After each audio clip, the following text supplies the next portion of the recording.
नात्यस्तस्तु योगोऽस्ति नात्यस्ततो योगेस्ति नात्यस्नतस्तु योगोऽस्ति नात्यनतस्तु योगोस्ति न चेकान्तमनस्नत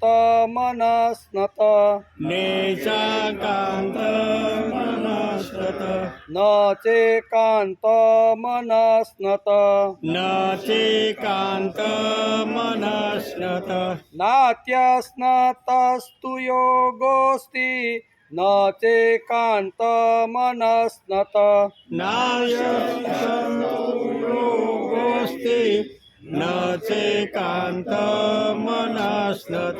न चाति स्वप्नशीलस्य न चाति स्वप्नशीलस्य न चाति स्वप्नशीलस्य न चाति स्वप्नशीलस्य जाग्रतो नेव चार्जुन जाग्रतो नैव सार्जुन जाग्रतो नेव चार्जुन जाग्रतो नैव सार्जुन न चाति स्वप्नशीलस्य जाग्रतो नेव चार्जुन न चाति स्वप्नशीलस्य जाग्रतो नैव सार्जुन नात्यस्तस्तु योगोऽस्ति न चेकान्तमनस्नत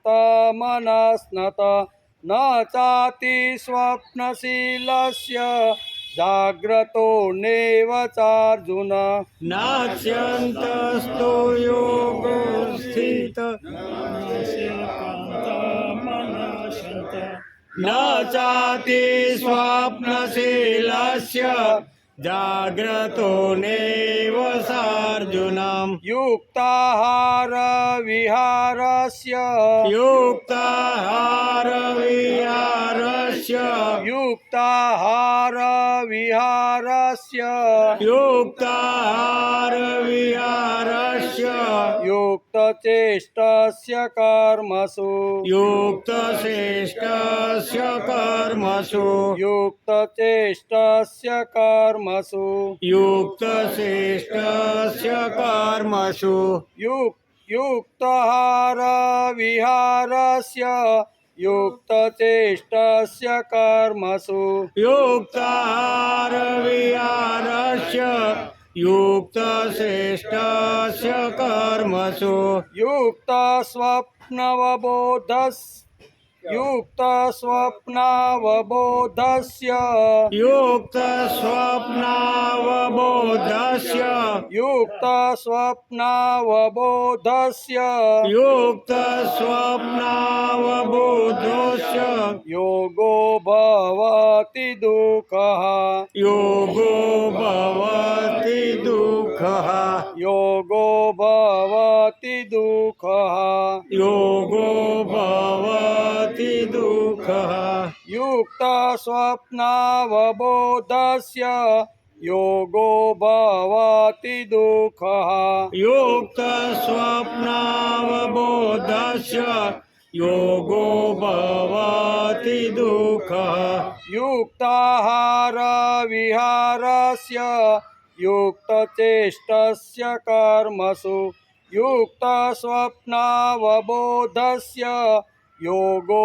भवति दुःखः युक्ताहार विहारस्य युक्तश्रेष्ठस्य कर्मसु युक्तस्वप्नावबोधस्य योगो भवति दुःखः 16-17 સાથે नात्यन्तस्तु योगोऽस्ति न चेकान्तमनस्नत न चाति स्वप्नशीलस्य जाग्रतो नैव चार्जुनम् युक्ताहार विहारस्य युक्तश्रेष्ठस्य कर्मसु युक्तस्वप्नावबोधस्य योगो भवति दुःखः યોગો ભવતિ દુઃખઃ હરિ ઓમ વસુદેવસુતં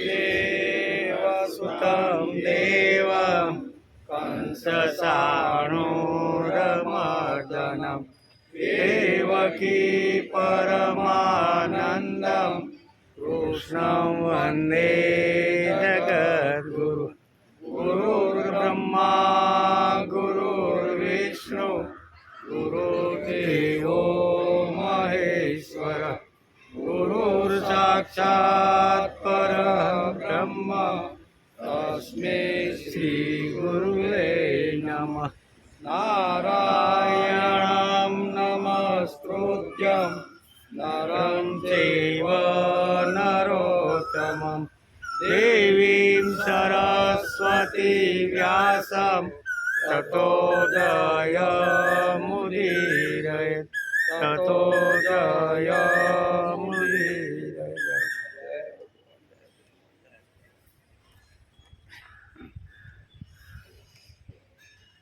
નાત્યસ્નસ્તુ યોગોસ્તિ ન ચેકાन्तमनस्नत ન ચાતિ સ્વપ્નશીલસ્ય જાગ્રતો નેવ ચાર્જુન. હે અર્જુન, આ યોગ ન તો ખૂબ ખાનારાઓને અને ન તો બિલકુલ ન ખાનારાઓને તથા ન ઘણું ઊંઘનારનો અને ન ઘણું જાગનારને યોગ સિદ્ધ થતો નથી. બહુ સરસ ભગવાન આ શ્લોકની અંદર આપણી બધી વાતો સમજાવે છે કે યોગ જેને સિદ્ધ કરવાનો હોય ને એને ખાવા પીવા ઊંઘવા જાગવામાં સંયમ રાખવો જોઈએ. જે સંયમિત જીવન જીવી અને 4 વસ્તુ ઉપર જો ફોકસ કરવાનો પ્રયત્ન કરે તો એવા લોકોને સિદ્ધિ પ્રાપ્ત થાય છે, એમ ભગવાન આ શ્લોકની અંદર આપણે સમજાવે છે. આજે શ્રીમદ ભગવદ્ ગીતા ચિંતન શરૂ થયું એનો 304થો દિવસ છે. બરાબર, 304 દિવસ પહેલાં આપણે શ્રીમદ ભગવદ્ ગીતાનો અભ્યાસ શરૂ કર્યો. આપણી યાત્રા ધીમે ધીમે અત્યારે 6થા અધ્યાયના 16મા શ્લોક સુધી અત્યારે આપણી પહોંચી છે. ભારતીય સંસ્કૃતિમાં અધિક માસ સર્વોત્તમ શ્રેષ્ઠ માસ છે. બરાબર ને? ભારતીય સંસ્કૃતિમાં અધિક માસ એટલે પુરુષોત્તમ માસ જે અત્યારે હાલે છે એ શ્રેષ્ઠમાં શ્રેષ્ઠ માસ, પવિત્રમાં પવિત્ર માસ એ છે, એમ આપણું શાસ્ત્ર કહે છે. તેથી ભારતીય સંસ્કૃતિમાં અધિક માસ સર્વોત્તમ શ્રેષ્ઠ માનવામાં આવ્યો છે. અત્યારે પુરુષોત્તમ માસ ચાલી રહ્યો, એટલે આ માસની અંદર જેટલા વ્રત તપ જે કાંઈ ભક્તિ જે કાંઈ કરીને એનું વિશેષ મહત્ત્વ શાસ્ત્રકારોએ વર્ણવ્યું છે. સામાન્યતઃ લૌકિક કાર્યોમાંથી બહાર નીકળી ભક્તિ કરવાનો આ પુરુષોત્તમ માસ છે. ભલે 3 વર્ષ સુધી કદાચ કાંઈ ભક્તિ ન થઈ હોય તો લૌકિક કાર્યને એક બાજુ રાખી અને પુરુષોત્તમ માસ 3 વર્ષે એકવાર આવે છે તો એમાં માણસે મન મૂકીને ભક્તિ વ્રત તપ જે કાંઈ છે ને જીવન વિકાસ કરી લેવો જોઈએ. તેથી સામાન્યતઃ લૌકિક કાર્યોમાંથી બહાર નીકળી ભક્તિ કરવાનો આ પુરુષોત્તમ માસ છે. આત્માને પરમાત્મા તરફ વાળવાના આ દિવસો છે. આત્માને પરમાત્મા તરફ વાળવાના આ દિવસો છે. તેથી આપણે ઘણા સમયથી અહીંયા વડલા નીચે બેસી અને આપણે અભ્યાસ કરતા રહેલા છીએ. 11 વર્ષ પૂરા થયા. કેટલા? 12મા વર્ષમાં પ્રવેશ થયો એનો આજે 17મો દિવસ છે. કેટલો? 11 વર્ષ અને 17 દિવસથી આપણે વડલા હેઠે બેસી અને અલગ અલગ ગ્રંથોનો આપણે અભ્યાસ કરતા રહેલા છીએ. તારીખ 7/5/2015થી આપણે વડલા નીચે બેસવાની શરૂઆત કરી. 2015ની સાલમાં, બરાબર. આજે 2026 એટલે 11 વર્ષ અને 17 દિવસથી આપણે વડલા નીચે બેસી અને આવા ઉમદા જે આપણા ભારતીય તત્વજ્ઞાનના જે વાંગમય છે એનો આપણે અભ્યાસ કરીએ છીએ. તેથી બેસવાની આપણે શરૂઆત કરી હતી. 11 વર્ષ અને 19 દિવસ એટલે તારીખ 7/5થી આ 12મું વર્ષ આપણું શરૂ થઈ ગયું છે. બરાબર. એટલે 12 વર્ષ સુધી કોઈ પણ એક જગ્યાએ બેસી અને માણસ જો તપસ્યા કરે, બરાબર, તો એને ફળ પ્રાપ્ત થાય છે. તેથી આપણા ઋષિઓ શું હતા? આપણે કહીએ ને કે કેવું નૈમિષ આરણ્યની અંદર 88,000 ઋષિ ભેગા થયા, બરાબર. તો 88,000 ઋષિ ભેગા થયા, એમાં સૌનક કહે છે કે ભાઈ આપણે 12 વર્ષ સુધી આપણું આ તપ છે. એટલે ઋષિઓ પણ અહીંયા નૈમિષ આરણ્યમાં 12 વર્ષ સુધી બેસી અને અભ્યાસ કરતા હતા. તેથી આ 11 વર્ષમાં આપણે શેનો અભ્યાસ કર્યો તેના ઉપર પણ આ નજર નાખી લેવી જોઈએ. શરૂઆતની અંદર શ્રાદ્ધ ભાગ 1 અને 2 જેમાં સંતોના ચરિત્રો આવે છે. બધા જે એકનાથ છે, તુકારામ છે, બરાબર, મીરાબાઈ છે, બધા જે સંતોના જે ચરિત્રો હતા ને એ 1 વર્ષ સુધી આપણે અભ્યાસ કર્યો એનો, બરાબર. આપણે 2015માં જ્યારે શરૂઆત કરી ત્યારે પહેલાં એનો અભ્યાસ કર્યો. એમ કે શ્રાદ્ધ ભાગ 1, 2 પછી ઋષિઓનું ચિંતન કર્યું. બધા જે ઋષિ હતા, કશ્યપ છે, અત્રિ છે, ભરદ્વાજ છે, વશિષ્ઠ છે, વિશ્વામિત્ર છે, એ બધા જે ઋષિઓ છે એ ઋષિઓને આપણે સમજવાનો પ્રયત્ન કર્યો. ત્યાર પછી જીવન તીર્થ 12 જ્યોતિર્લિંગ આપણા છે, એ જ્યોતિર્લિંગનો ઇતિહાસ કે એ જ્યોતિર્લિંગ કેવી રીતે પ્રગટ્યું, કયા ભક્તને ભગવાન દર્શન દેવ, એ બધી વાતો આપણે 12 જ્યોતિર્લિંગનો પણ આપણે અભ્યાસ કર્યો. 12 જ્યોતિર્લિંગનો પણ અભ્યાસ કર્યો. આમ કરતાં કરતાં આપણે મહાભારતની શરૂઆત કરી. આ બધા 1 વર્ષની અંદર આ જીવન તીર્થ છે, ઋષિ સ્મરણ છે, શ્રાદ્ધ ભાગ 1 છે, 2 છે, એનો અભ્યાસ પૂર્ણ થયો.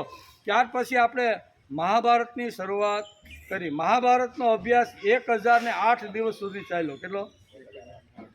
18 પર્વ અને 1 લાખ શ્લોક, એને આપણે સમજતા આપણે 1008 દિવસ સુધી આપણે એનો અભ્યાસ કર્યો.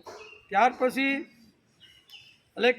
પછી આપણે વાલ્મીકી રામાયણ લીધી, એનો 505 દિવસ સુધી વાલ્મીકી રામાયણનો પણ અભ્યાસ આપણે કર્યો, એના 505 દિવસ લઈ ગયા.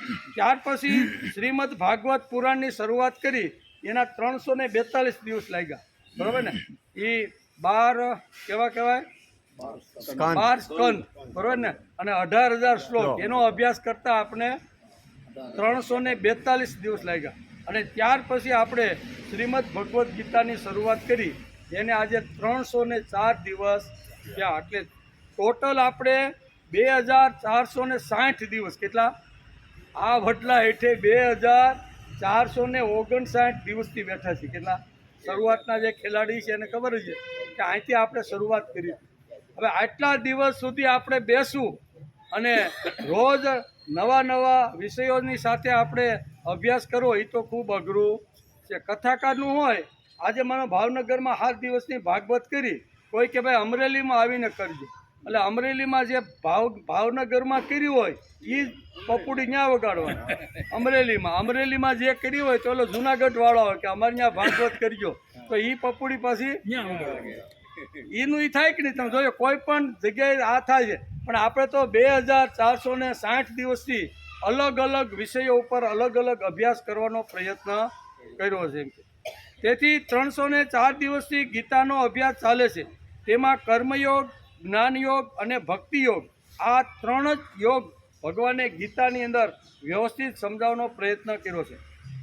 કર્મયોગ છે, શરીર પરાને લઈને જ્ઞાનયોગ છે, અને શરીરને લઈને બંનેના માલિક ભગવાનને લઈને ભક્તિ યોગ છે. આવું આપણું શાસ્ત્રમાં વર્ણન સરસ મજાનું કરેલું. હા, શરીર અને શરીરી, શરીર એટલે શરીર અને શરીરી એટલે અંદર રહેલો જે આત્મા છે તે, એ બંનેને સાથે લઈને ચાલવાનો જે પ્રયત્ન કરે છે એને ભક્તિ યોગ કહેવામાં આવે છે. જ્ઞાન યોગ, કર્મયોગ અને ભક્તિ યોગ, આનો વિચાર આપણે 304 દિવસથી કરીએ છીએ. તેથી ભગવાને ગીતાના આરંભમાં પ્રથમ શરીરને લઈને, પછી શરીરને લઈને ક્રમશઃ જ્ઞાનયોગ અને કર્મયોગનું વર્ણન ભગવાને કર્યું છે. પછી ધ્યાન યોગનું વર્ણન કર્યું, કારણ કે તે પણ એક કલ્યાણ કરવાનું સાધન છે. સાધન યોગ આપણે જોયો ને આગળ, કે સાધન યોગની અંદર ધ્યાન યોગ પણ કીધો. ધ્યાન ધરીને ચિત્ત એકાગ્ર કરીને ભક્તિ થઈ શકે એવું ગીતાનું કહેવું છે. તેથી ધ્યાન યોગની વાતો પણ ભગવાને અર્જુનને સમજાવી છે. તેથી 6થા અધ્યાયના 1 થી 4 શ્લોકમાં કર્મયોગનો વિષય અને યોગારૂઢ પુરુષના લક્ષણો આપણે સમજવાનો પ્રયત્ન કર્યો. આ છઠ્ઠા અધ્યાય જે હાલે છે એમાં 1 થી 4 જે શ્લોકો છે એમાં કર્મયોગનો વિષય અને યોગારૂઢ પુરુષના લક્ષણો કેવા હોય તે આપણે સમજવાનો પ્રયત્ન કર્યો. ત્યાર પછી 5 થી 10 શ્લોકની અંદર આત્મ ઉદ્ધાર માટે પ્રેરણા અને ભગવત પ્રાપ્તિ પુરુષના લક્ષણો સમજવાનો આપણે પ્રયત્ન કર્યો. ત્યાર પછી 11 થી 32 એ શ્લોકનું અત્યારે ચાલતું રહેલું છે. 11 થી 32 શ્લોકમાં વિસ્તારપૂર્વક ભગવાને ધ્યાન યોગનું વર્ણન કર્યું છે. એ ધ્યાન યોગનું વર્ણન કરતાં કરતાં આપણે અત્યારે 16મા શ્લોક સુધી પહોંચી ગયા છીએ. તેથી આ છઠ્ઠા અધ્યાય એટલે આત્મસંયમ યોગનું વર્ણન આ છઠ્ઠા અધ્યાયમાં ભગવાને અર્જુનને બહુ સરસ રીતે સમજાવ્યું છે. આમ અભ્યાસ કરતાં કરતાં આજે આપણે છઠ્ઠા અધ્યાયના 16મા શ્લોક સુધી આવી ગયા છે. આ યોગની પ્રાપ્તિ કોને થાય? પ્રશ્ન છે કે આ યોગ જો પ્રાપ્ત કરવાનો હોય તો યોગની પ્રાપ્તિ કોને થાય? હવે 2 શ્લોકમાં ધ્યાન યોગને માટે ઉપયોગી નિયમોનું ક્રમશઃ વ્યતિરેક અને અનન્ય રીતિથી પાલન કરવું જોઈએ એમ ભગવાને આ 16 અને 17 2 શ્લોકની અંદર સામાન્ય રીતે સમજાવવાનો પ્રયત્ન કર્યો છે. એને આજે આપણે 16મા શ્લોકને આજે સમજવાનો. શું કહે છે? આપણા માટે છે નાત્યસ્નસ્તુ યોગસ્ત ન તે કાંત મનસ્નત ન ચાતિ સ્વપ્નશીલસ્ય જાગ્રતો નેવ અર્જુન. ભગવાન કહે છે કે હે અર્જુન, આ યોગ ખૂબ જ ખાનારને સિદ્ધ થતો નથી. હું તને જે યોગ અત્યારે જે સમજાવી રહ્યો છું, યોગ એટલે પ્રભુની સાથે જોડાવું. આ આપણા મગજમાં ખાસ વાત હોય. યોગ એટલે પ્રભુની સાથે જોડાણ, પ્રભુની સાથે જોડાઈ જવું. એના માટે ગીતાકારે યોગ શબ્દ વાપર્યો છે. સંસ્કૃતમાં એના માટે યોગ શબ્દ છે. તેથી ભગવાન અર્જુનને કહે છે કે હે અર્જુન, આ યોગ ખૂબ ખાનારને સિદ્ધ થતો નથી. પેટ ભરી ભરીને ક્યાંય ગયા હોય ત્યાં ઘેરે તો ખાવા મળતું નથી. 2 લાડવા વધારે દબાવો ને એમ કરીને આવું જે ભોજન કરે છે એને યોગ પ્રાપ્ત થતો નથી એમ ભગવાન બહુ કહે છે. એટલે આ યોગ ખૂબ ખાનારને સિદ્ધ થતો નથી, તેમજ બિલકુલ ન ખાનારને પણ આ યોગ સિદ્ધ થતો નથી. શું કહે છે? બહુ ખાય એને પણ નહીં, અને હાવ ભૂખ્યો રહે 5-15 દિનના ઉપવાસ કરે એને પણ યોગ સિદ્ધ થતો નથી. કોણ બોલે છે? ભગવાનના સ્વમુખની વાણી છે. પછી આગળ કહે છે તથા ઘણું ઊંઘનારો, કેટલું? ઘણા ઊંઘનારને પણ યોગ સિદ્ધ થતો નથી, તેમજ ખૂબ જ જાગનારને પણ યોગ સિદ્ધ થતો નથી. આજે આપણે 4 વાતો સમજવાની છે. કેટલી? અતિશય ખોરાક ખાય એને પણ આવી રીતનો યોગ સિદ્ધ ન થાય. એકદમ ભૂખ્યો રહીને મરી જાય 5-15 દિનના ઉપવાસ કરે એને પણ યોગ સિદ્ધ થતો નથી. 10-12 કલાક પથારીમાં પડ્યો રહે એને પણ યોગ સિદ્ધ થતો નથી. અને જાગે જ રાખે એને પણ યોગ સિદ્ધ થતો નથી. આ 4 વાતો આજે આ શ્લોકમાં ભગવાન આપણા માટે, સામાન્ય લોકોના જીવનની અંદર યોગ પ્રાપ્તિ કરવાની હોય, યોગની સિદ્ધિ કરવાની હોય, ભગવાન સાથે જોડાણ કરવાનું હોય તો આ 4 વાતોને સમજવાનો માણસે પ્રયત્ન કરવો જોઈએ. ભગવાન આ બધી વાતો કહે છે. આ શ્લોકમાં ભગવાને પ્રથમ શબ્દ નાત્યસ્ન તસ્તુ યોગોસ્તિ, પહેલી જ લીટીમાં ભગવાને આ શ્લોકમાં આ શબ્દ વાપર્યો. શું વાપર્યો? નાત્યસ્નસ્તુ યોગોસ્તિ. હે અર્જુન, આ યોગ ન તો ખૂબ ખાનારને અને ન તો બિલકુલ ખાનારને યોગ પ્રાપ્ત થતો નથી. યોગ એટલે જોડાવું, ભગવાન સાથે જોડાઈ શકતો. ખૂબ ખાય એની ચિત્ત એકાગ્ર કરવા બે, ધ્યાન કરવા બે તો ધ્યાન લાગે ખરું? શક્ય જ નથી. એટલે ભગવાને આ વાત આખા માનવ જાતના કલ્યાણ માટે ભગવાન સાથે જોડાવાનું હોય તો કઈ વાતનો ખ્યાલ રાખવો જોઈએ એ આ શ્લોકની અંદર ભગવાને સમજાવ્યો છે. અધિક ખાનારનો યોગ સિદ્ધ થતો નથી, કારણ કે અન્ન અધિક ખાવાથી અર્થાત ભૂખ વિના ખાવાથી અથવા ભૂખ કરતાં વધારે ખાવાથી પેટ બગડે છે એમ ભગવાન કે. ભગવાને આપને 100 વર્ષ સુધી જીવાડવાના ને, 100 વર્ષ સુધી ભગવાને જો આપને જીવાડવાના હોય તો ભગવાનને આ વાત માનવ જાતને કહેવી પડે. તેથી માનવ જાતને યોગ સિદ્ધ કરવાનો હોય તો તો કઈ વાતનું ધ્યાન રાખવું જોઈએ એ ભગવાને આ શ્લોકમાં સમજાવ્યું છે. તેથી અતિ અન્ન ખાવાથી યોગ સિદ્ધ પ્રાપ્ત થતો નથી અને ભૂખ્યા રહેવાથી પણ યોગ સિદ્ધ પ્રાપ્ત થતો નથી. ભૂખ કરતાં અધિક ખાવાથી તરસ લાગે. ભૂખ કરતાં અધિક ખાવાથી તરસ લાગે અને વધારે તરસ લાગે એટલે વધારે પાણી પીવું પડે અને વધારે જરૂર પડતું વધારે પાણી પેટમાં જાય તો માણસને પેટ ભારે લાગે. આ બધા આપણા અનુભવ છે કે નહીં? વર્ષ 5000 વર્ષ પહેલાં માનવજાત સુખી કેવી રીતે રહી શકે છે ને એની વાત અહીં ખોરાકની સાથે જોડી, ઊંઘવાની સાથે જોડી અને ભગવાને આ વાત હજારો વર્ષ પહેલાં કીધી છે. વધારે અન્ન ખાવાથી એટલે વધારે પાણી પીવું પડે. શરીરમાં આળસ સવાઈ જાય છે અને વારંવાર પેટ યાદ આવે છે. વધારે ખવાઈ ગયું હોય તો વધારે પાણી પછી આમ પેટમાં ઘણા જો ને ફાંદ ઉપર હાથ ફેરવતા હોય. એનું કારણ શું છે? વધારે ખાય એટલે વધારે પાણી પીવું પડે અને વધારે પાણી પીવે એટલે શરીરની અંદર થોડીક અસ્તવ્યસ્ત ઊભા થાય છે. તેથી શરીરમાં આળસ સવાઈ જાય છે અને વારંવાર પેટ યાદ આવે છે. કોઈ પણ કામ કરવાનું અથવા સાધન, ભજન, તપ, ધ્યાન વગેરે કરવાનું મન થતું નથી. વધારે જો ખોરાક ખાઈ ગયો હોય તો અધ્યાત્મ ક્ષેત્રમાં, ધર્મના ક્ષેત્રમાં, ભક્તિના માર્ગની અંદર પણ વધારે ખોરાક ખાધો હોય તો એ પણ અડચણ કરે છે. તેથી માપસર આમ ભગવાને શું કીધું? ભૂખ્યું નથી રહેવાનું અને અતિશય ખોરાક ખાવાનો નથી. ન તો સુખપૂર્વક બેસી શકે છે. વધારે જે ખાય શું છે? ન તો સુખપૂર્વક બેસી શકે છે અને ન સુખપૂર્વક સૂઈ શકે છે અને ન તો હરવા ફરવાનું મન થાય છે. અજીર્ણ વગેરે થવાથી શરીરમાં રોગ પણ પેદા થાય છે. એટલા માટે અધિક ખાવાવાળાને યોગ સિદ્ધ થતો નથી. એમ ભગવાને બહુ સ્પષ્ટતા આ શ્લોકની અંદર સમજાવવાનો પ્રયત્ન કર્યો. યોગ જેણે સિદ્ધ કરવાનો હોય ને એણે યુક્ત આહાર વિહાર બહુ જ ખૂબ જ જરૂરી છે. પેટને તોડી પણ નાખવાનું નથી ભૂખથી અને પેટને એટલું બધું આપવાનું પણ નથી કે ખાઈને તૂટી જાય. એટલે બંને વચ્ચે શું જોઈએ? તો કે સંયમ. જરૂર કરતાં વધારે નહીં ખાવું એમ. પછી ભગવાન આ શ્લોકમાં કહે છે કે ન ચેકાંત મનસ્થ, એવી રીતે બિલકુલ ન ખાવાથી યોગ સિદ્ધ થતો નથી. આમ ગીતાકાર અહીંયા 6 અધ્યાયના 16મા શ્લોકમાં કહે છે. કારણ કે ભોજન ન કરવાથી મનમાં વારંવાર ભોજનનું ચિંતન થાય છે. શરીરમાં શક્તિ ઓછી થઈ જાય છે. 2 દિવસ, 4 દિવસ, 5 દિવસના ઉપવાસ કરે એટલે વારંવાર એને ભોજન તો યાદ આવે પણ કઠણ થઈને કોઈ કે મારું તો આ વ્રત છે કે મારે 10 દિવસ ઉપવાસ કરવાના, તો ગીતાકાર કહે છે કે આવા જે ઉપવાસ કરે છે એને પણ યોગ સિદ્ધ પ્રાપ્ત થતો નથી. કારણ કે ભોજન ન કરવાથી મનમાં વારંવાર ભોજનનું ચિંતન થાય છે. શરીરમાં શક્તિ ઓછી થઈ જાય છે. માંસ ચરબી પણ સુકાવા લાગે છે. શરીર સ્થિતિલ થઈ જાય છે. હરવું ફરવું કઠિન થઈ જાય છે. સૂઈ રહેવાનું મન થાય છે. તેથી ગીતાકાર અહીંયા આ શ્લોકની અંદર સંયમનું શિક્ષણ આપણને આપે.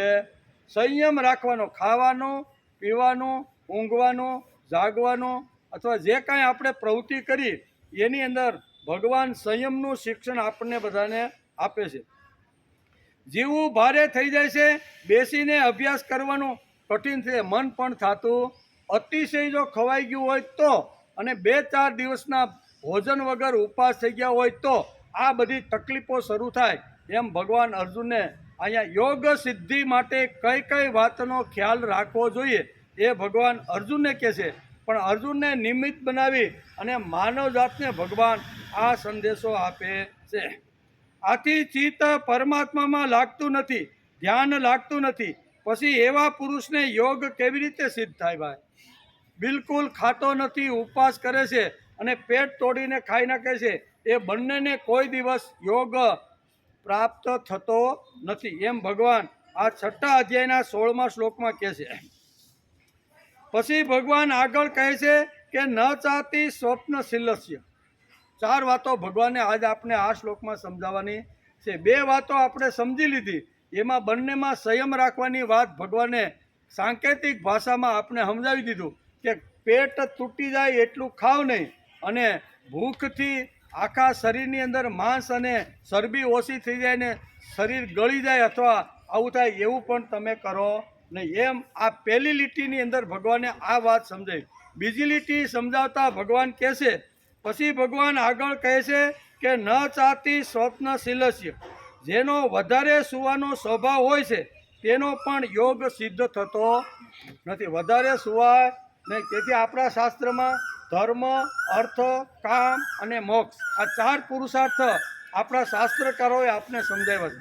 એ ચારે પુરુષાર્થોને સમજવાનો ખરેખર પ્રયત્ન માણસે કરવો જોઈએ. ગીતા પણ આ જ વાત આપને સમજાવે છે. શાસ્ત્રકારોએ પણ આ જ વાત પોતાના વાંગમયમાં લખી છે કે ધર્મ, અર્થ, કામ અને મોક્ષ આ પુરુષાર્થ છે, અને એ પુરુષાર્થ કરી અને માણસ સિદ્ધિને પ્રાપ્ત કરી લે છે. ચારેને જો સંયમી રીતે યોગ્ય રીતે વાપરે તો માણસને સિદ્ધિ મળે છે, એમ આપણું શાસ્ત્ર કહે. પહેલું છે ધર્મ, બીજો છે અર્થ, ત્રીજો છે કામ અને ચોથું છે મોક્ષ. ધર્મ માટે હંમેશા 6 કલાક કાઢવી જોઈએ દિવસની અંદર. અહીં 24 કલાકના આ ધર્મ, અર્થ, કામ અને મોક્ષમાં 24 કલાકના અહીંયા 4 ભાગ પાડી દીધા શાસ્ત્રકાર. કેટલા? 6 કલાકના 4 ભાગ પાડી અને આપને સમજાવવાનો પ્રયત્ન કર્યો છે કે રોજ માણસે 6 કલાક આવી રીતના ધર્મ કાર્યની અંદર ભક્તિ માર્ગમાં આપણે જ્યાં જવું છે ને એના કલ્યાણ માટેનો 6 કલાક માણસે એના માટેનો સમય કાઢવો જોઈએ. ધર્મ, પછી અર્થ, કમાવા માટે આપણું જો વ્યવહાર ચલાવવાનો હોય, કુટુંબ ચલાવવાનું હોય તો કમાવા માટે તો જવું જ જોઈએ. તેથી 6 કલાક જૂના કાળની વાત છે. 6 કલાક આ શું કહેવાય કામ, એટલે આપણે ધંધો નોકરી કરવા માટે જોવું. ધર્મ, અર્થ, કામ.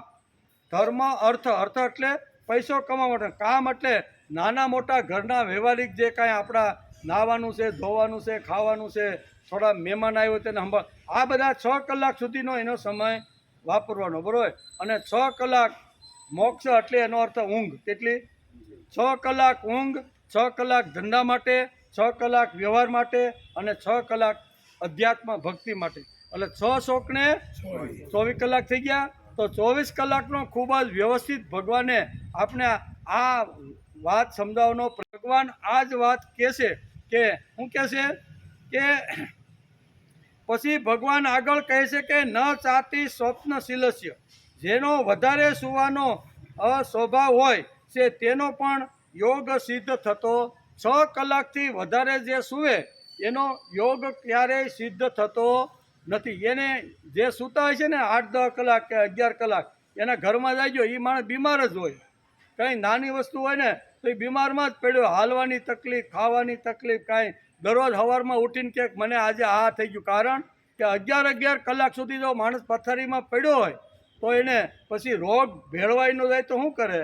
તેથી ગીતાએ કીધું કે 6 કલાકથી વધારે માણસે ઊંઘવું જોઈએ નહીં. 6 કલાક તો શરીરની તંદુરસ્તી માટે સારામાં સારી.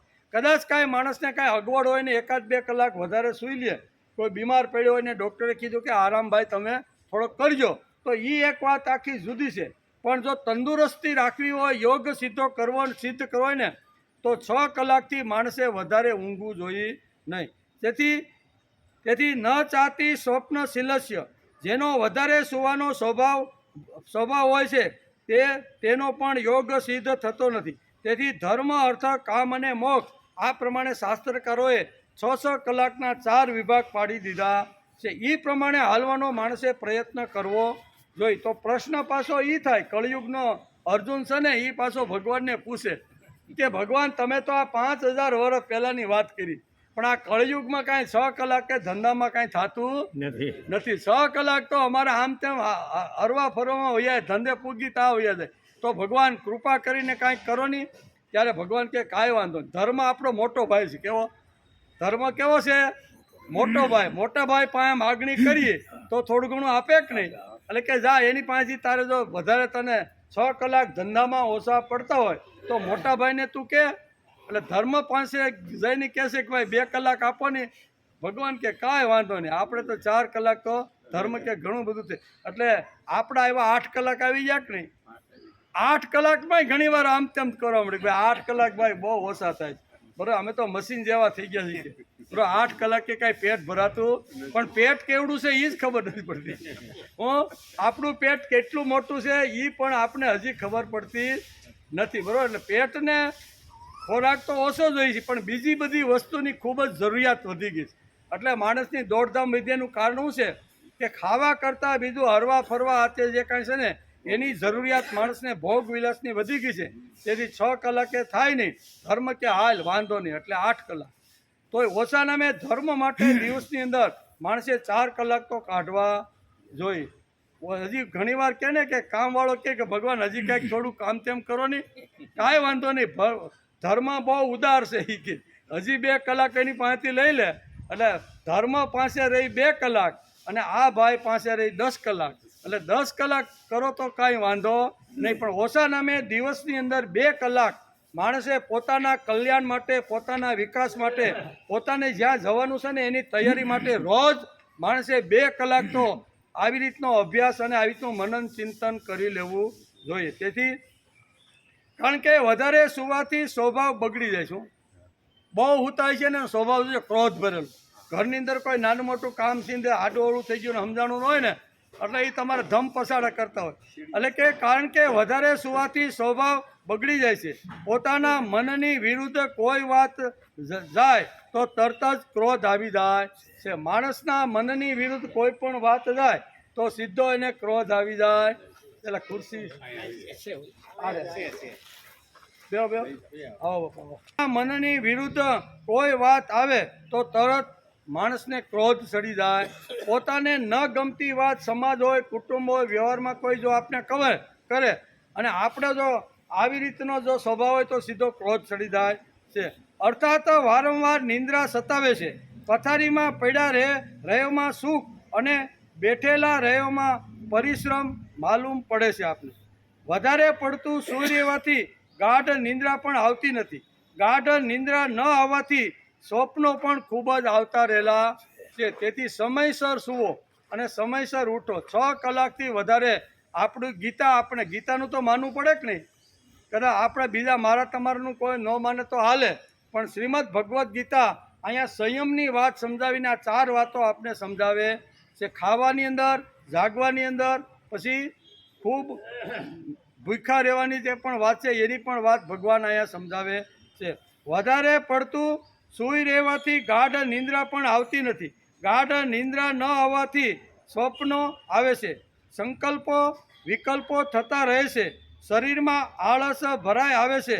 આળસને કારણે બેસવામાં, બોલવામાં, ચાલવામાં, પગમાં કઠિનાઈઓ શરૂ થઈ જાય છે. એકવાર જો માણસ શાસ્ત્ર કે એ પ્રમાણે ન કરે અને પોતાના મનમાં આવે એવી રીતનું જીવન જીવવાનો જો પ્રયત્ન કરે તો આજે હોસ્પિટલો ઉભરાય છે. એનું કારણ શું છે કે શાસ્ત્રની એક પણ વાત કોઈ માનવા માટે તૈયાર નથી. જો શાસ્ત્ર કે એ પ્રમાણે જીવન જીવવાનો જો અભ્યાસ કરે તો હોસ્પિટલને તાળા મારવા પડે, પણ તાળા લાગતા નથી. નવી નવી હોસ્પિટલો રોજ ઊભી થઈ જાય છે અને એ બધી પાછી ભરશે. એનું કારણ કે શાસ્ત્રને એક બાજુ મૂકી અને મારા મનમાં આવે એવી રીતનું મારે જીવવાનું છે. બરાબર, એવી રીતનું ખાવાનું, પીવાનું, હરવાનું, ફરવાનું, જાગવાનું, ઊંઘવાનું જે કાંઈ હોય ને એ મારા મનમાં આવે એવી રીતનું. ત્યારે શાસ્ત્રકારોએ અહીંયા બ્રેક એટલે કે સંયમ લગાડવાનો આ શ્લોકમાં પ્રયત્ન કર્યો છે. પછી ખૂબ જાગવામાં, ખૂબ ઊંઘવામાં,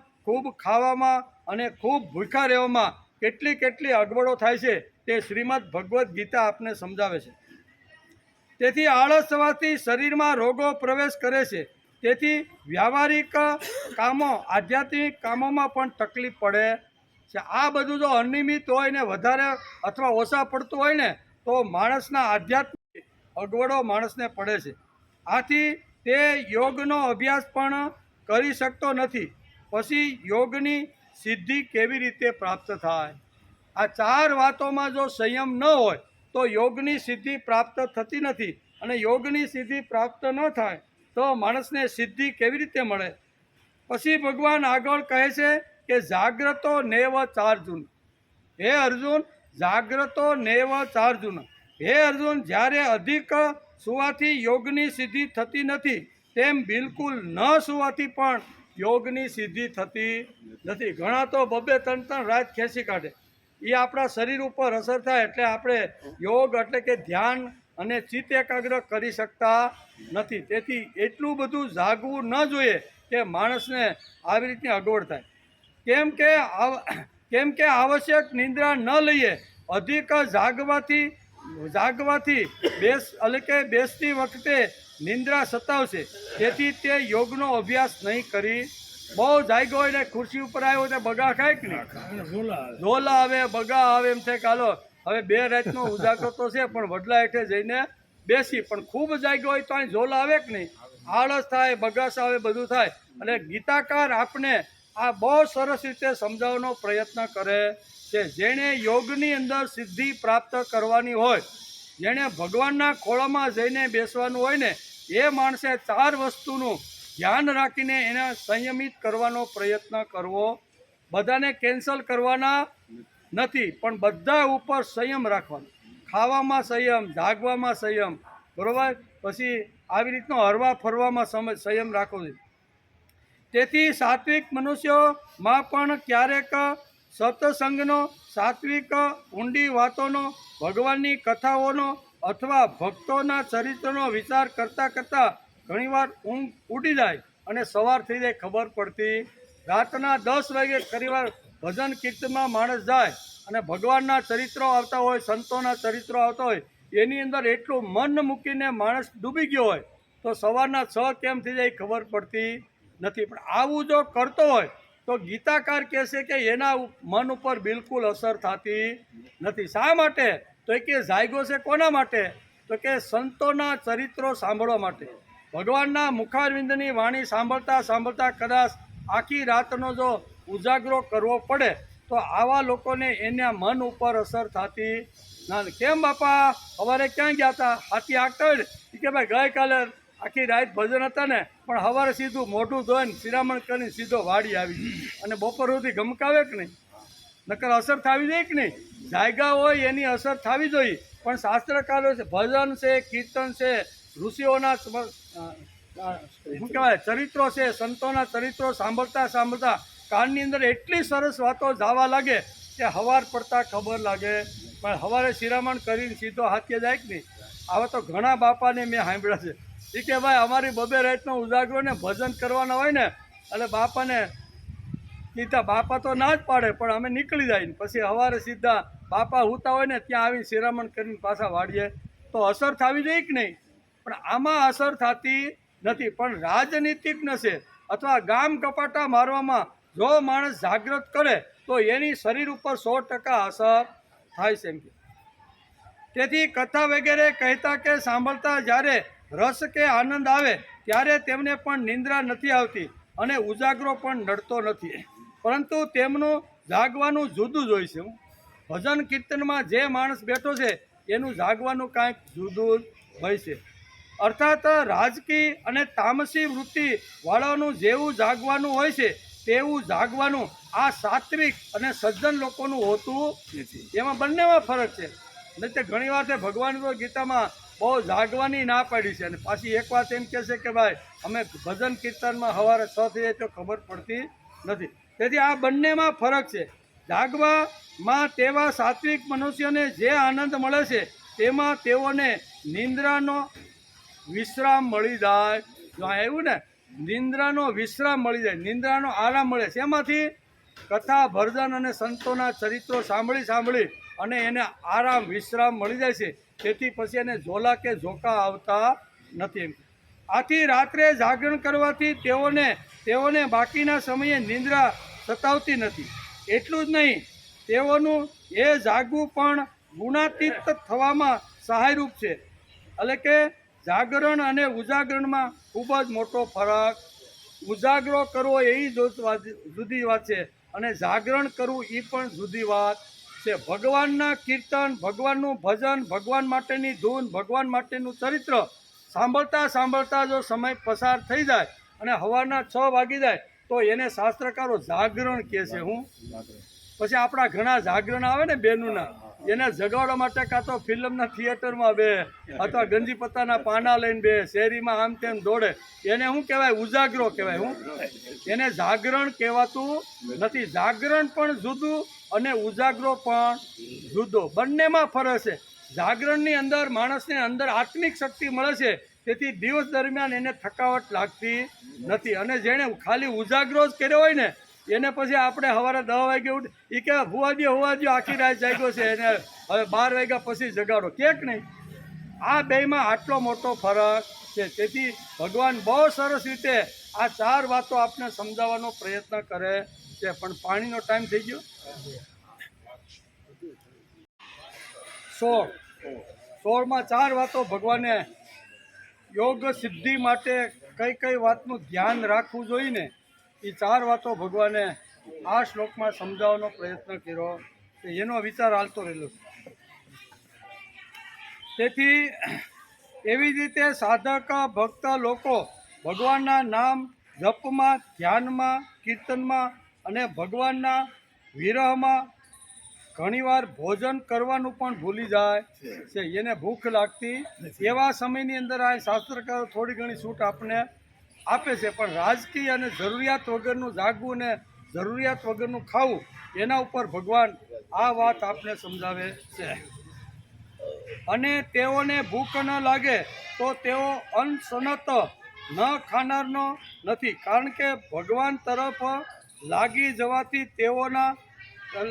તેઓના દ્વારા જ જે કંઈ થાય છે તે સત્ય બની જાય છે. આખી રાત ભજન, કીર્તન, સ્મરણ, જપ કોઈ કરતું હોય તો એના માટેનો આ એક અપવાદ છે. એ બધું એનું સત્ય બની જાય છે. તેથી તેને ઉજાગરો નડતો નથી. બાકી તો આપણે આખી રાત ભોવાયા જોયા હોય, ભોવાયા રમે એટલે 2 વેશ કાઢે.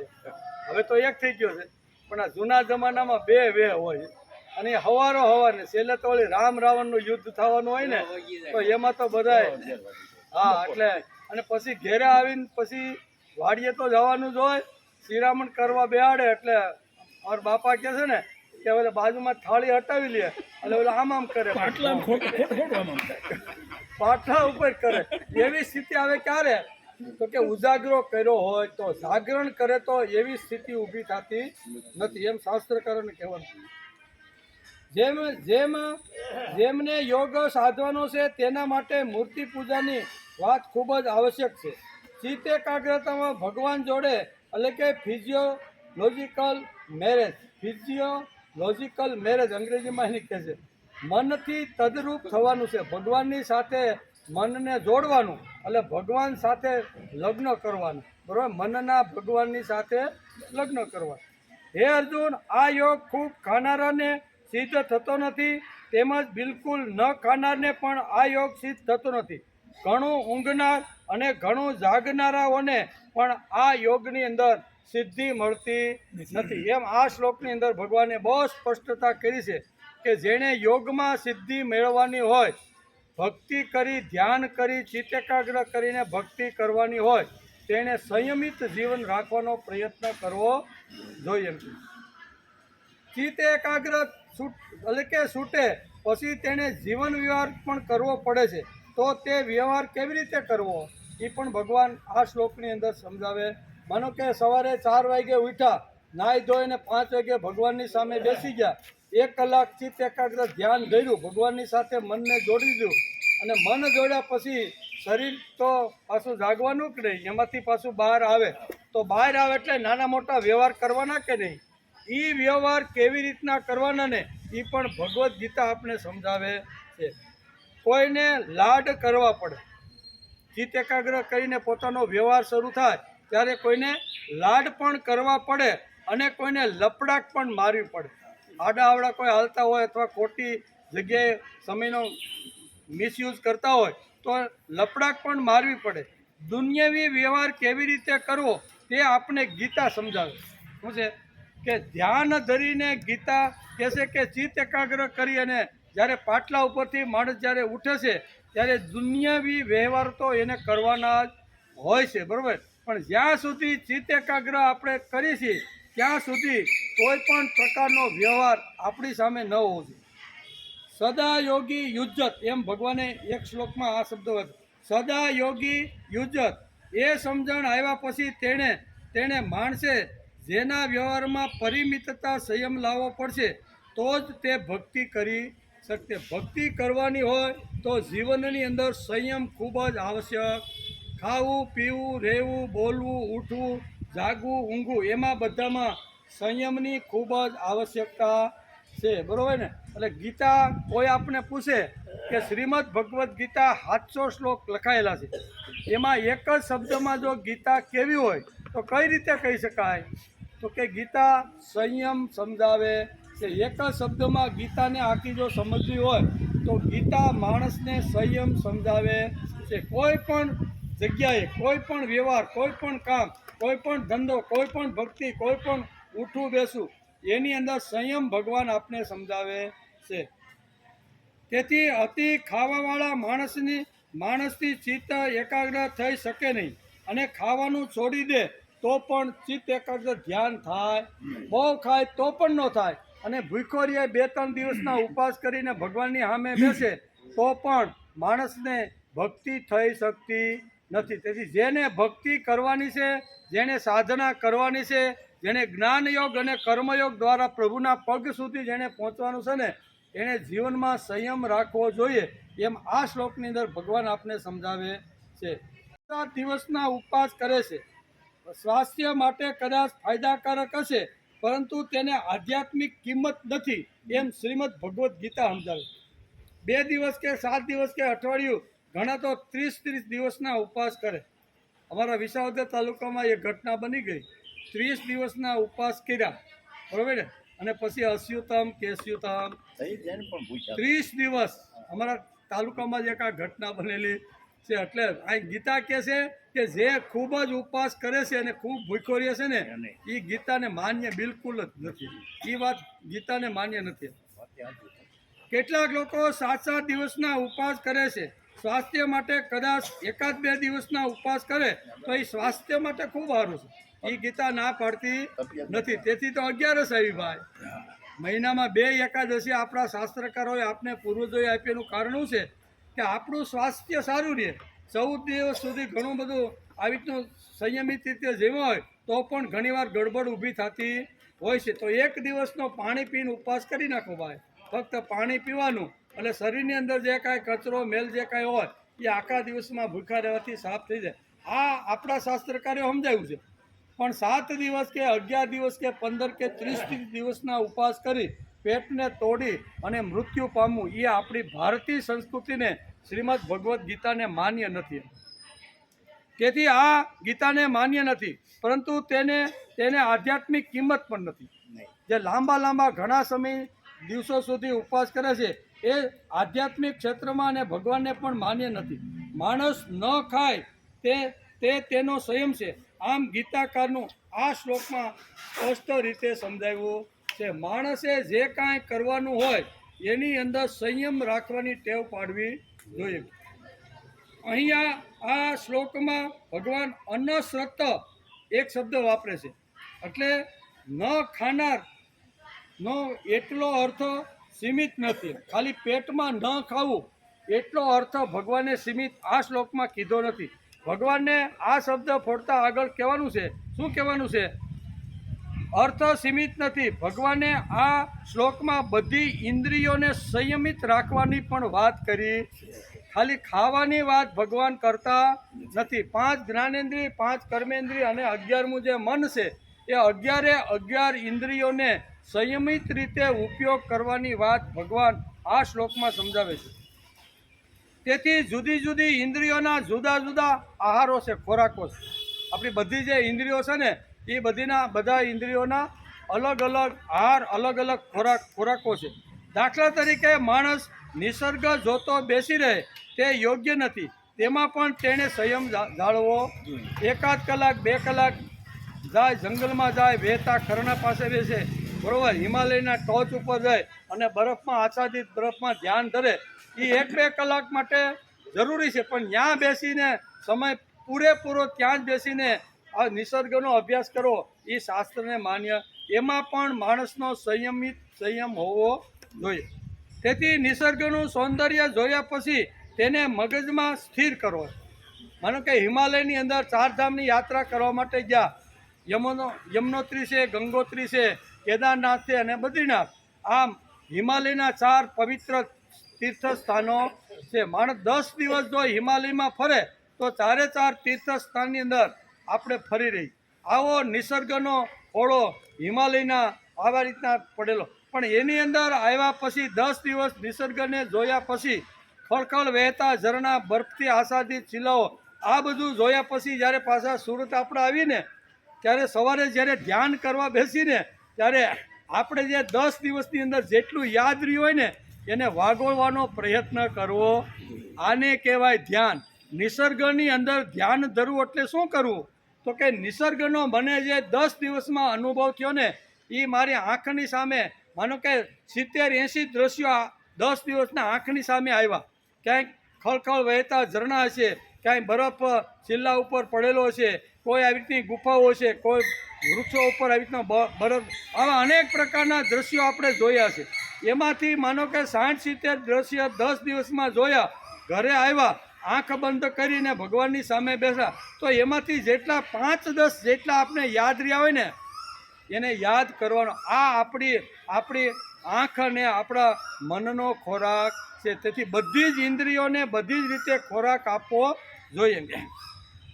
તેથી નિસર્ગનું સૌંદર્ય જોયા પછી તેને મગજમાં સ્થિર કરો. શું કહે છે?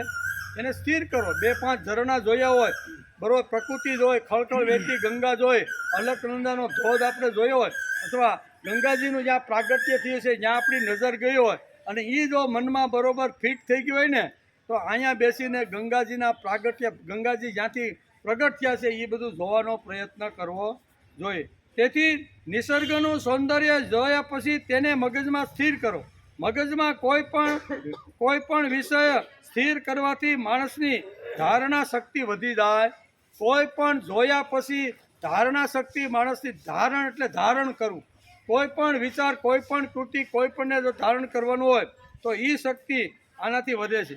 ધ્યાન, સમાધિ કે ચિત્ત એકાગ્રતા માટે ધારણા શક્તિ ખૂબ જ આવશ્યક છે. નિસર્ગમાં સંયમ રાખવો, બરાબર ને, એ વાત પણ સમજે. આંખથી જોવાનું, નાકથી સૂંઘવાનું, કાનથી સાંભળવાનું, આ બધું કરવાનું, પણ તેમાં પણ માણસનો સંયમ હોવો જોઈએ, બરાબર ને. સંયમની વાત કરે છે. તેથી શ્રીમદ ભગવદ્ ગીતાનો આગ્રહ સંયમનો છે. ઇન્દ્રિયોને આહાર અને વિહાર બંને આપવાના છે. કેવા? આહાર એટલે ખોરાક પણ આપવાનો છે અને હરવા ફરવા જવાનું પણ આપણે ઇન્દ્રિયોને, શરીરને લઈ જાય. આ બંને વાતો શ્રીમદ ભગવદ્ ગીતા આપણે આ શ્લોકમાં સમજાવે છે. ગીતાકાર કહે છે કે માણસ ખૂબ ખાશે તો યોગ નહીં થાય. યોગ જેને સાધો છે, જેને યોગ કરીને સિદ્ધિ પ્રાપ્ત કરવાની છે, એ ખૂબ ખાવાથી યોગની સિદ્ધિ થતી નથી. તેથી આપણા પતંજલિ ઋષિ માટે કોઈએ ગાયું કે યોગેન ચિત્ત મલમ શરીરચ વેદ કેન યોપા કરોતમ પ્રવરમ મુનિના પતંજલિ પાંજલિ રાજન તોસ્મી. આવું આપણા શાસ્ત્રની અંદર કોઈ મહાપુરુષે પતંજલિ માટે ગાયું છે. યોગની જો સિદ્ધિ કરવાની હોય તો બધી જ ઇન્દ્રિયો ઉપર સંયમ રાખવાનો પ્રયત્ન કરવો. યોગેન ચિત્તસ્ય પદેન વાસા. પહેલી જ વાત કીધી કે યોગ એટલે પ્રભુની સાથે જોડાવું, અને પ્રભુની સાથે જોડાવા માટેનો જ્યારે માણસ પ્રયત્ન કરે ત્યારે એની અંદર પણ સંયમ હોવો જોઈએ. તેથી ગીતાકાર કહે છે કે માણસ ખૂબ ખાશે તો યોગ નહીં થાય અને ખાવાનું બંધ કરી દેશે 2-5 દિવસ તો પણ યોગ થવાનો નથી. જેણે ભક્તિ કરવાની છે, ધ્યાન કરી, ચિત્ત એકાગ્ર કરી, મન પ્રભુને અર્પણ કરી અને જેમણે ભક્તિ કરવાની છે ને એને યુક્ત આહાર વિહાર બંનેનો કાળજી રાખવી પડશે. તે 17મા શ્લોકમાં ભગવાન આગળ સમજાવવાના છે. ચિત્ત એકાગ્રતાનો અભ્યાસ કરતા હશે એને ખબર હશે કે શરીરને ખાવા ન આપો તો બીજે-ત્રીજે દિવસે ચિત્ત એકાગ્ર ધ્યાન થતું. જે ચિત્ત એકાગ્ર કરીને અભ્યાસ કરતા હશે એને આ ખ્યાલ આવી જાય કે 2-3 દિવસ ખાવા ન મળ્યું હોય અને ભૂખ કડકડાટ લાગી હોય, જમવાનું મળતું નથી અને કદાચ ભગવાનની પાસે બેસે ધ્યાન ધરવા તો પણ એનું ધ્યાન લાગતું નથી. આ સર્વસામાન્ય મારા તમારાનો જેવાનો અનુભવ છે. તેથી શ્રી કૃષ્ણ ભગવાને ખાઉદરાની માફક ખૂબ ખાવાની વાત માન્ય નથી. ભગવાન કહે છે અહીંયા ખાઉધરા જે હોય ને એ વાત ભગવાનને માન્ય. પેટ તૂટી જાય સારું છે, ઘરે તો આવું મળતું નથી, પણ અહીંયા ફાર્મ હાઉસમાં આવ્યા છે ને લગ્નમાં બહુ સરસ અનેક પ્રકારની આઈટમો છે, આવી મળતી નથી. અહીંયા સુધી આવી ગયું હોય ને તો મારે જેવું કે લ્યો ની માવજો આપા 2 ઢેફલા તો લ્યો ને એટલે પાછા દબાવી દે. આવા ખાઉધરા જે લોકો હોય છે એને યોગની અંદર સિદ્ધિ પ્રાપ્ત થતી નથી. એમ ભગવાને ખાઉધરો શબ્દ કેવા ખાઉધરાને યોગની સિદ્ધિ પ્રાપ્ત થતી નથી, તેમ ઉજાગરા કરવાવાળાને પણ યોગની સિદ્ધિ પ્રાપ્ત કરી શકતા નથી. તેથી અહીંયા શ્રી કૃષ્ણ ભગવાને એટલે કે ખાઉધરાની માફક ખૂબ ખાવાની વાત કરી છે. સુરતમાં એક ખાઉધરા ગલી છે, હવે તો નકલી ગલીઓ થઈ ગઈ છે, પણ જૂના કાળમાં એક સ્પેશિયલ ગલી છે. તમે આપણે રેલવે સ્ટેશનથી ઉતરીને અંદરના ભાગમાં જઈએ ને એ ખાઉધરા ગલી છે.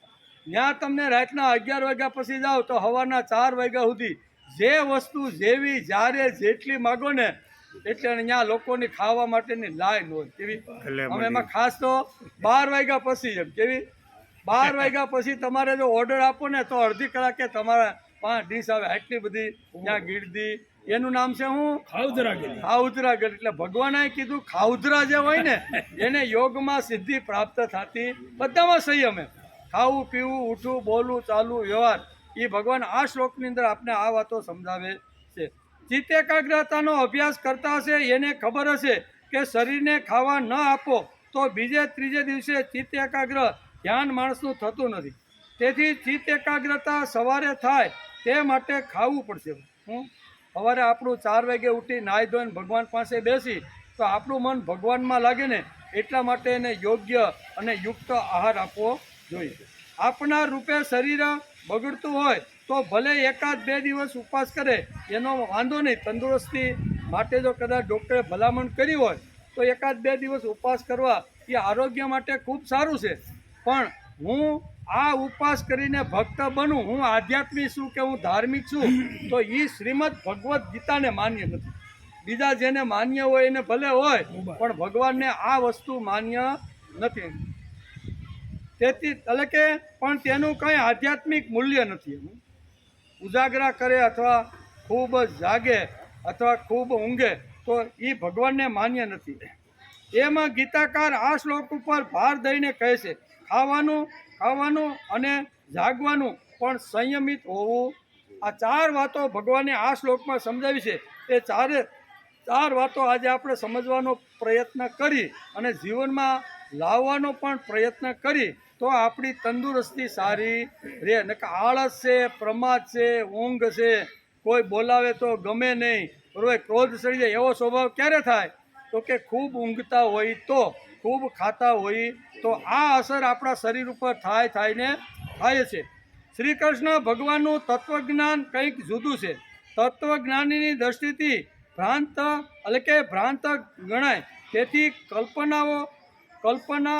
કલ્પનાઓ હમણાંના કાળમાં સમાજમાં પ્રવર્તી રહેલી ઘણી બધી સમાજમાં ખોટી માન્યતાઓ ઘર કરી દે કે ફલાણા ભાઈએ 20 દિવસના ઉપવાસ કર્યા તેથી તે આધ્યાત્મિક, ફલાણા ભાઈએ આવી રીતના 5 દિવસના નકોડા ઉપવાસ કર્યા તેથી તે ભક્ત. આવી રીતનું ઘણીવાર સમાજની અંદર આપણે જોવા મળે છે. તેથી એટલું બધું ન ખાઈએ કે આપણું પેટ તૂટી જાય અને એટલા બધા ભૂખ્યા ન રહીએ કે આપણું મન ભગવાનની પાસે જતી વખતે એકાગ્ર ન થાય. તેથી આ સંયમની વાતો ભગવાન સમજાવે છે. તેથી કેટલાક લોકોની એવી માન્યતા છે કે જે માણસ પુષ્કળ ઉપવાસ ખેંચી કાઢે તે મોટો આધ્યાત્મિક ગણાય છે. એવી સમાજમાં દૃઢ ઘણી માન્યતાઓ થઈ ગઈ છે. પણ ગીતાને આ વાત બિલકુલ માન્ય નથી. લોકો ભલે તેને આધ્યાત્મિક કહે, લોકો ભલે તેને ધાર્મિક કહે, લોકો ભલે તેને ભક્ત કહે, પણ ગીતા એને ભક્ત આધ્યાત્મિક ગણતી નથી. હવે જો ગીતા ન ગણતી હોય તો પછી મારા તમારા જેવા કે એમાં શું લેવાનું? કહેવાનો અર્થ ભગવાને આ સિક્કો મારેલો છે આ શ્લોકની અંદર. તેથી પરંતુ ગીતાકારને એ વાત માન્ય નથી. માણસ જો બુદ્ધિપૂર્વક ગીતા વાંચે તો આ જગતમાં તે કેટલો મોટો છે તે તેની ઝડપ ઉપર આધાર રાખે છે. માણસ કેટલો મોટો છે કેટલો એના ઝડપ ઉપર આધાર રાખે. વેળા પછી ભક્તિ તરફ વેળા પછી માણસ કેટલો આગળ જાય, કેટલા હું ક્યારે પહોંચે એ આધાર કોના ઉપર, એની ઝડપ કેટલા માટે. દાદા પાંડુરંગ શાસ્ત્રી ઘણીવાર એક ઉદાહરણ આપે કે એક ભાઈ પગે હાલતા હાલતા, કેવા પગે હાલી અને કોઈ સત્તાધાર જાય, કોઈ જલારામ બાપુના વીરપુર જાય, કોઈ આવી રીતની કોઈ માનતા કરી હોય એટલે 50-50 કિલોમીટર આ રીતનું હાલવાનું હોય. એટલે હાલતા હાલતા હાલતા માણસ બગસરાથી નીકળ્યો અને એને સત્તાધાર જવાનું. સત્તાધાર ગયા એટલે પછી એક રાત તો વચ્ચે વહી ગઈ, ધીમે ધીમે હાલે એટલે એક રાત વચ્ચે ગઈ. બીજે દિવસે સવારે ધીમે ધીમે ભલગામથી હાલવાની શરૂઆત કરી. પછી આગળ આવતા આવતા જામુડા આવે, ઢેબર આવે અને કુબામાં આવે ત્યાં તો એક બાપા હાથી હાંકતા હતા. એટલે ઓલો ભાઈ થોડો ઠાયકો તો ખરો જ, હાલતા હાલતા ખૂબ ઠાયકો બરોબર. એટલે એણે પૂછ્યું ઓલા બાપા હશે માવજી બાપા જેવા હાથે, એ કે ભાઈ મારે અહીંયા હતાધાર કેટલું થાય? તો કે અહીંથી 15 કિલોમીટર જેવું થાય છે, તો એ ત્યાં પહોંચતા મને કેટલી વાર લાગશે?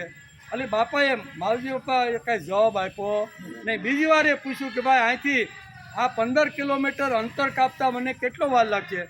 તોય બાપા કાંઈ બોલ્યા ને. એક ઉથલ વળીને આવ્યા તો ઓલા ભાઈને તો જાણવું હતું કે અહીંથી કેટલું દૂર છે ને કેટલો સમય. એ તો અહીંયા ઊભા માવજી બાપાને રાહ જોઈને કે એ હાંભરા નહીં હોય, બેરા હોય એવું લાગે છે એટલે પાંચ જઈને કહું. બીજી ઉથલ વળીને આવ્યા ને પૂછ્યું કે ભાઈ અહીંથી મારે હતાધાર હાલીને જવું છે, કેટલું થાય? તો કે 15 કિલોમીટર. તો કેટલો સમય લાગશે? તોય બોલ્યા નહીં. એટલે ઓલે કે હવે આ બેરો લાગે એમ કે હાલો. એ હાલીને 50 ડગલા હાલ્યા ને એ ભાઈ તા કે એ ભાઈ અહીંયા તો એ કે હું કે હાથી ઊભું રાખીને માવજો પર કે ભાઈ અહીંયા એ કે તું 1.5 કલાકમાં પૂગી જાય. એ તો કે પહેલાં કેમ ન કીધું? એ કે મને થોડી ખબર હતી તું કેટલું હાલશું. હું કે તું હાલ તો ખબર પડે કે તું કેટલી કલાકે હતાધાર પૂછશું, પણ તારે હાલ જોયા વગર તું મને પૂછ કે બાપા હતાધાર 15 કિલોમીટર છે, કેટલો સમય લાગશે? હવે હું તને કહું છું 1.5 કલાકમાં તું પૂગી જાય. એ કે પણ પહેલાં ભાવું તું નહીં કે હટાણમાં આમ. એ કે પણ તું હાલ તો ખબર પડે ને. પાછા માવજી બાપા બુદ્ધિશાળી, એને કીધું ભાઈ તું હાલ તો ખબર પડે કે તારી હાલ કેટલી છે. એમ અહીંયા કહે છે કે માણસને પ્રભુ સુધી જો પહોંચવાનું હોય તો માણસ કેટલી ઝડપથી અધ્યાત્મ તરફ વળે એના ઉપર આખો આધાર છે. પરંતુ ગીતાકાને એ વાત માન્ય નથી. માણસ જો બુદ્ધિપૂર્વક ગીતા વાંચે તો આ જગતમાં તે કેટલો મોટો છે તો તેમની ઝડપ ઉપર ખબર પડે. ઝડપ ઉપર ખબર પડે કે ભાઈ 1.5 કલાકે તું જવાનો છો. શ્રીમદ ભગવદ્ ગીતા વાંચશે, સાંભળશે તો તેને કોઈ બનાવી નહીં શકે. ઓછા નામે એને બનાવવા કોઈ આવશે ને કે ભાઈ હું તને અક્ષરધામ પહોંચાડી દઉં, હું તને આવી રીતના વૈકુંઠમાં પહોંચાડી દઉં, હું તમને આવી રીતના સ્વર્ગમાં પહોંચાડી દઉં, તું મને આટલું મારા મઠને મંદિરને આપીને તો તું આવી રીતના પહોંચી જાય. એમ જો કોઈ બનાવવા આવશે ને તો જે સ્વાધ્યાય કરતો હશે, ગીતા વાંચતો હશે, પ્રભુના વિચારો બુદ્ધિપૂર્વક સમજવાનો પ્રયત્ન કરશે, એને કોઈ માણસ બનાવી શકશે. ઓછા નામે માણસે બનવાનો પ્રયત્ન નહીં કરવાનો. તેથી શ્રીમદ ભગવદ્ ગીતા વાંચશે, સાંભળશે તો તેને કોઈ બનાવી નથી શકે. એમ પૂજ્ય દાદા ઘણીવાર પોતાના પ્રવચનની અંદર આ વાત કહે છે. તેથી શ્રીમદ ભગવદ્ ગીતાનું તત્વજ્ઞાન એટલે કે વૈદિકોનું તત્વજ્ઞાન જુદું છે. આ તત્વજ્ઞાનથી ઋષિ મુક્ત થયા છે. ઋષિ છે, મહાપુરુષો, સંતો, આચાર્યો, એ બધા આ વૈદિક તત્વજ્ઞાન વાંચી સાંભળી જીવનમાં લાવી અને આ બધા મુક્ત થયા છે. મુક્ત થવાનું કારણ એક જ કે બધી જ વાત ઉપર એણે સંયમ રાખ્યો છે. બધી ઇન્દ્રિયો ઉપર જો માણસ સંયમ રાખે ને તો માણસ 100% મુક્ત થઈ જાય છે. તેથી ભગવાને આ શ્લોકની અંદર બહુ સરસ 4 વાતો આપણે સમજાવવાનો પ્રયત્ન કર્યો. એમ કે હે અર્જુન, આ યોગ ન તો ખૂબ ખાનારાઓને, શું કહે છે? હે અર્જુન, આ યોગ ખૂબ ખાનારાને કે ન બિલકુલ ખાનારાને યોગમાં સિદ્ધિ પ્રાપ્ત થતી નથી. તેમજ હે અર્જુન, ઘણું ઊંઘનારને અને બિલકુલ નહીં ઊંઘનારને યોગમાં સિદ્ધિ પ્રાપ્ત થતી નથી. કોના શબ્દો છે? ભગવાન કૃષ્ણના, ભગવાનના મુખારવિંદની વાણી છે. ભગવાન આપણું કદાચ કોઈ ન માને પણ ભગવાને કીધું હોય એનું થોડુંક તો માણસે માનવું જોઈએ કે નહીં? તેથી આજે આપણે ઉઠી ત્યારે આ 4 બાબતો ઉપર ખાસ આપણે ધ્યાન રાખીને જેટલું શક્ય હોય ને એટલું આચરણમાં લાવીને જીવવાનો પ્રયત્ન માણસે કરવો જોઈએ. તો જ ગીતા સાંભળી, ગીતા વાંચી સાર્થક છે, નકર કે હારું સાંભળું એટલું પુણ્ય એમ કરીને ઉપાધિને ભાગી એમ નહીં. તેથી શ્રીમદ ભગવદ્ ગીતાનો આગ્રહ છે. હવે ભગવાન 17મા શ્લોકમાં સિદ્ધિ કોને મળે તેનો વિચાર ભગવાને કર્યો. કેવો આટલી વાતો કરી કે આટલું ખાનાર, ઊંઘવાર, જાગનાર કે આવી રીતના હોય એને યોગમાં સિદ્ધિ મળતી નથી. તેથી પછી આગળ યુક્ત આહાર વિહાર હશે એમ 17મા શ્લોકની અંદર ભગવાન બહુ સરસ રીતે આની આગળની વાતો કહેવાના છે. આ શ્લોકને ધ્યાનમાં રાખી અને ભગવાન વિસ્તૃતથી આહાર વિહાર યુક્ત શબ્દ વાપર્યો છે. 17મા શ્લોકમાં પ્રથમ આપ્યો યુક્ત આહાર વિહાર, એની વાતો ભગવાન કહેવાના છે. પણ આપણો ટાઈમ થઈ ગયો. સોમવારે આપણે જ્યારે આવશું, કાલે રજા, સોમવારે આવશું ત્યારે યુક્ત આહાર વિહાર 17મા શ્લોકની અંદર આ 4 વાતો કીધા પછી એના ઉપર ભગવાન ભાર દઈને આગળ એનું તત્વજ્ઞાન સમજાવે છે. એનો વિચાર આપણે સોમવારે